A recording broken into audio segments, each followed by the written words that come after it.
Während meiner Kindheit und Jugendzeit machte ich immer mehr die Feststellung von sonderbaren Fähigkeiten, die, von mir ausgehend, dazu angetan waren, beruhigenden oder heilenden Einfluss auf Menschen und Tiere auszuüben.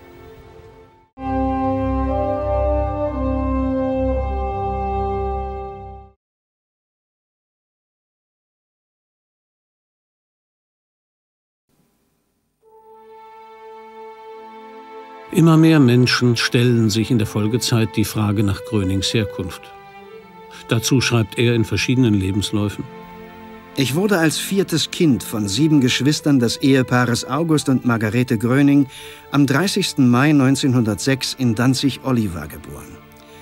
Während meiner Kindheit und Jugendzeit machte ich immer mehr die Feststellung von sonderbaren Fähigkeiten, die, von mir ausgehend, dazu angetan waren, beruhigenden oder heilenden Einfluss auf Menschen und Tiere auszuüben.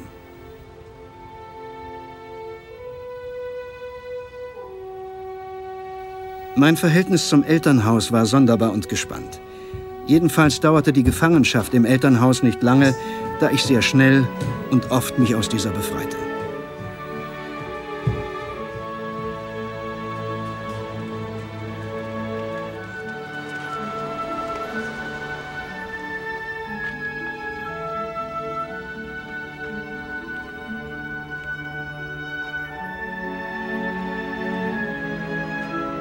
Der Wald und meine Freunde, die Tiere, waren so stark, dass sie mich immer wieder zu sich anzogen.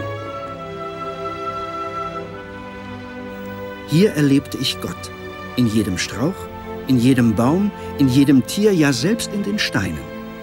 Es dauerte nicht lange und ich fühlte mich geborgen, denn hier war ich nicht so alleine. Ich habe auch als Kind die Feststellung machen können, dass Tiere, die für gewöhnlich als scheu oder auch als bösartig galten, sich mir gegenüber gutmütig und zahm zeigten. Ich sprach zu allen Tieren. Kurz, wir haben uns sehr gut verstanden. Überall konnte ich stundenlang, es gab eigentlich keinen Zeitbegriff, stehen und sinnen. Und immer war es mir, als weitete sich mein ganzes inneres Leben in eine Unendlichkeit hinein.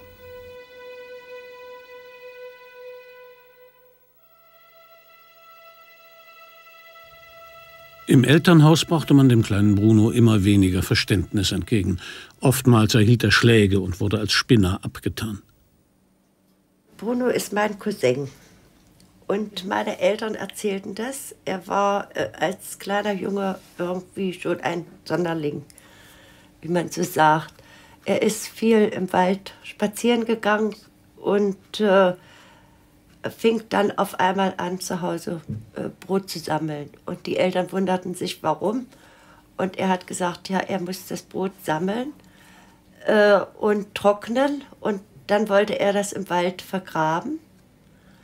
Und weil er glaubte oder hat das auch gesagt, dass ein Krieg kommt, dass sie später eben was zu essen haben. Ja, und die Eltern haben sich gewundert, dass er so reagiert und haben nicht allzu viel darauf gegeben, weil er ja sowieso ein bisschen anders war als seine anderen Geschwister. August Gröning äußerte sich in einer eidesstattlichen Erklärung im Jahr 1949 über seinen Sohn Bruno. Sogar besondere Ereignisse konnte er voraussagen. Anfang und Ende des Krieges 1914-18. Auch den Tod seiner Mutter sah er im Voraus. Ebenso den Anfang des Krieges 1939 bis 1945. Alles hat er gesehen und vorausgesagt.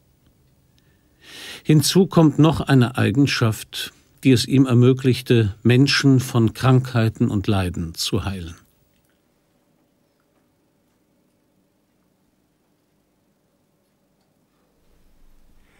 Und das ist sehr interessant für uns auch gewesen, über solche Sachen auch zu hören, wie ein kleiner Bub gewesen ist. Schon seine Mutter ist mit ihm in Krankenhäuser gegangen, weil die Patienten verlangt haben, bringt doch den kleinen Bruno mit. Wenn der zu uns kommt und hier sitzt und mit uns spricht, kommt eine so tiefe Ruhe über uns und wir fühlen uns ganz besser.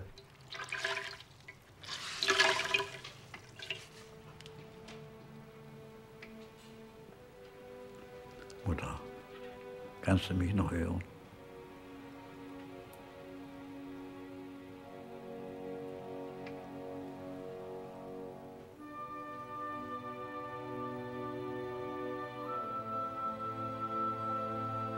Oma, du wirst nicht sterben. Du bist gesund. Bruno Gröning erwähnt weiter in seinen Lebensläufen: Bereits als Kleinkind wurden in meinem Beisein kranke Menschen von ihren Beschwerden frei. So wurde ich laufend von Kranken direkt angezogen.